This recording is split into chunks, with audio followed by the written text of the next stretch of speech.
আসসালামু আলাইকুম রহমতুল্লাহি ওবরাকাতু। সম্মানিত দর্শকবৃন্দ, আমাদের দেশে বর্তমানে ইসলামিক শিক্ষার অবস্থায় একেবারে অবনতির দিকে যাচ্ছে।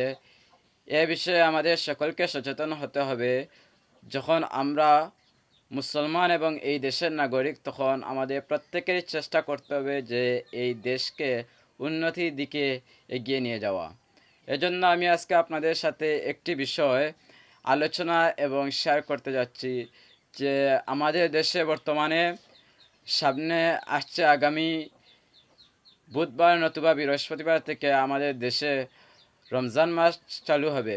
সেই রমজানের সময় আমাদের দেশে গত কয়েক বছর রমজান শরীফে স্কুল কলেজ মাদ্রাসা এগুলো বন্ধ ছিল, কিন্তু 2022 সালে করোনার জন্য স্কুল খোলা দেওয়া হয়েছিল এবং এই বছরও আমাদের স্কুলগুলো চাচ্ছেন যে খোলা রাখার জন্য। কিন্তু এই স্কুল খোলা রাখার জন্য অনেক মানুষ বিভ্রান্তির মধ্যে পড়ে। যেমন শিক্ষার্থীরা দারুল কিরাতে যাবে না দারুল কিরাতে যাবে না বিদ্যালয়ে যাবে, এটা নিয়ে তারা অনেক বিভ্রান্তের মধ্যে আছে। যেহেতু যারা একটু মেধাবী শিক্ষার্থী, তারা এইটাই মনে করে যে সেন্টারে যদি না যাই তাহলে এক বছর পিছনে ফেলে পড়ে যাব, আর যদি সেন্টারে যাই স্কুলে যাই না তাহলে তো স্কুল থেকে আমাদেরকে বরখাস্ত করা হবে বা স্কুল আমাদেরকে দায়বদ্ধ করবে। এজন্য অনেক শিক্ষার্থী এখনও বিভ্রান্তর মধ্যে আছে এবং অনেক শিক্ষকও আছেন কারি সাহেব, যারা বিভিন্ন সেন্টারে কোরআন শরীফের খেদমতে থাকেন। তারাও বিভ্রান্তের মধ্যে পড়েছে যে যদি সেন্টারে না যায়, দারুল কিরাতে না যায়, তাহলে কোরআন শরীফে খেদমত করতে পারবে না।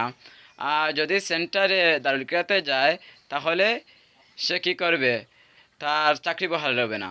এজন্য আমি আমার দেশের উচ্চ পর্যায়ের সকল ব্যক্তিবর্গের কাছে আমার আকুল আবেদন যে আপনারা একটু ইসলামের দিকে, একটু দেশের দিকে খেয়াল করবেন এবং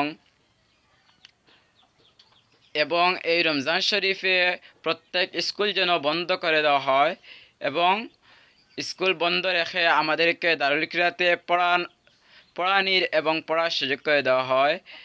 এই আশা আমি করব যে অবশ্যই অতি শীঘ্রই শিক্ষামন্ত্রী এবং উচ্চ পর্যায়ের সকল ব্যক্তিবর্গগণ আমার কথার প্রতি খেয়াল রাখবেন এবং এই রমজান শরীফে আমাদের স্কুলগুলো বন্ধ দিতে হবে।